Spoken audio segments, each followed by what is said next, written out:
A couple of weeks ago, I released a video titled The TikTok Trend That Is Ruining Reading, and it did quite well, thanks guys, with hundreds of likes and almost 100 comments.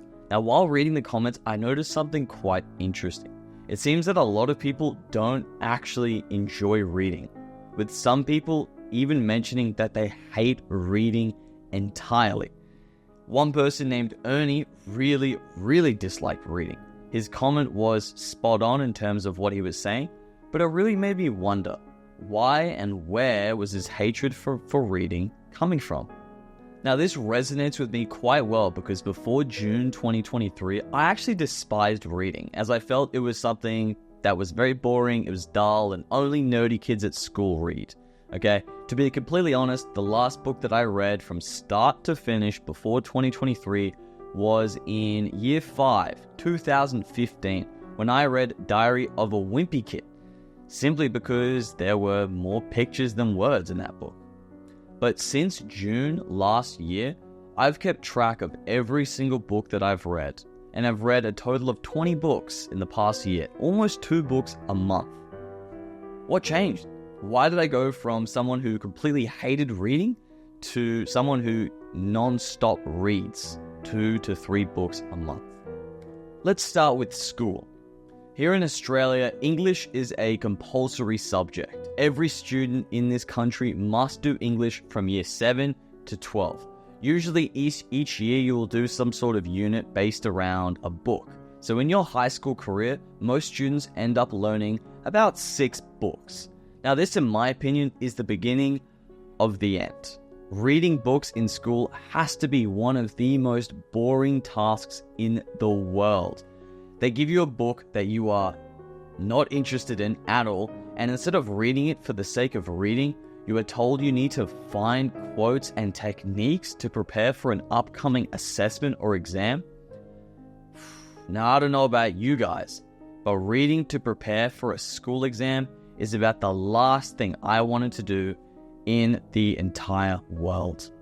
So like most students, I avoided reading the text entirely and spent most of my time, watching summary videos, finding technique analysis, and looking up the best quotes for the book on SparkNotes. And this all worked very well.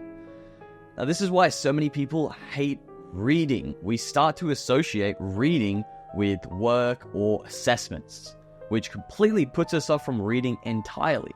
We aren't supposed to read to prepare for something.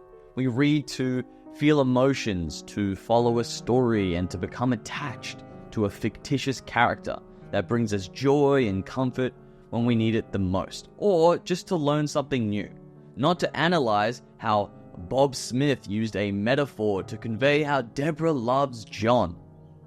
Now, to get out of this habit, we need to reassociate reading with something that is fun.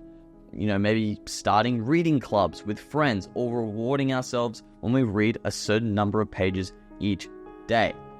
Anything to separate reading from school will make reading 10 times better. Now, this next issue is actually what stopped me from reading for years, okay?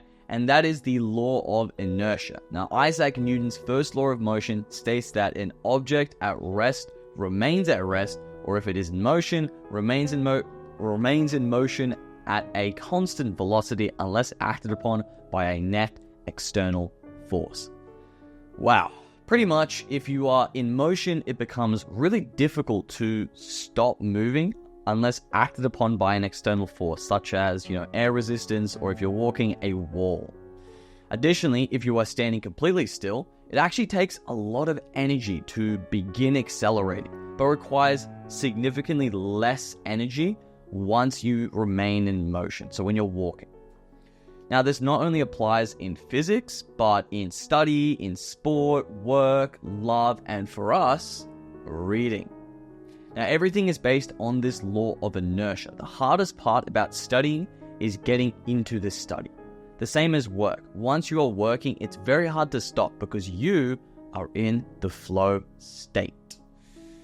Now, I want you to imagine how you would feel before you go into a cold shower. You will probably have doubts, have fears, you might even be in pain or shivering, even just before going into the pool.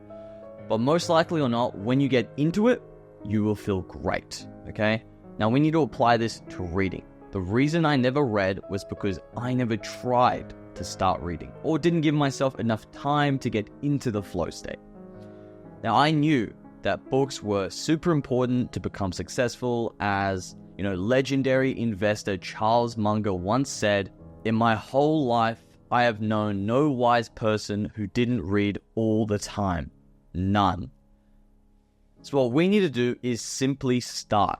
It's going to suck. Trust me. It's going to feel super boring and it might even cause you physical pain. But trust me, give it a few minutes and you're going to enter the flow state and then nothing can stop you.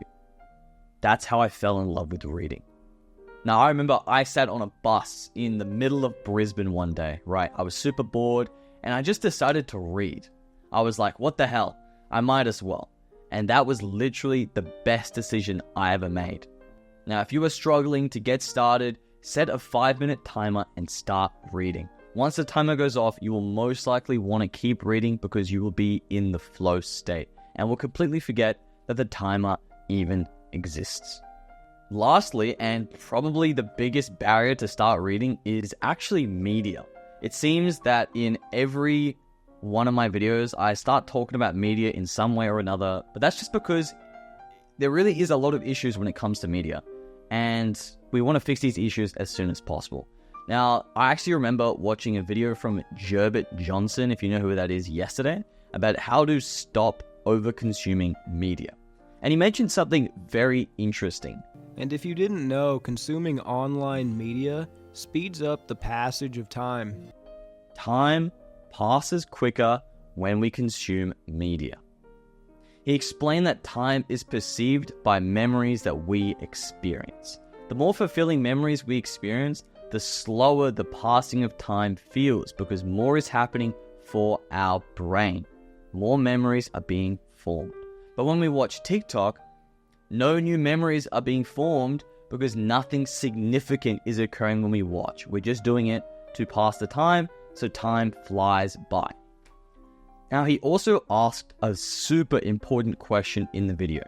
Do you remember what you watched 3 days ago? What type of online content you consumed? Probably not, unless it somehow had a profound emotional impact on you. I thought and realized I literally remembered nothing. Nada. Zero. I don't remember a thing that I watched, which is really bad. I'm not going to lie.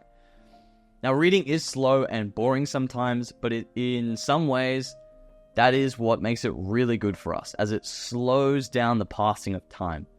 Now, when you first start reading, you will feel kind of destimulated and become even aggravated because your mind is craving TikTok or some sort of dopamine. Now, if you can manage to persevere through this uncomfortable barrier, you will be able to achieve literally anything.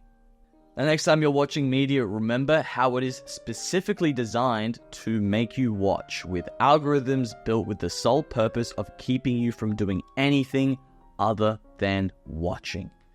To be honest, reducing our media consumption is probably one of the hardest things to do in 2024, as technology and the internet, more specifically, is literally everywhere. So it's almost impossible to avoid it, even if you buy like a dumb phone. But by slowly reducing our consumption of media, even by a minute per day, it will make a massive difference in weeks and even months to come. Thank you guys so much for watching. Make sure to, like and subscribe for more videos like this, and I hope to see you in the next video. Take care.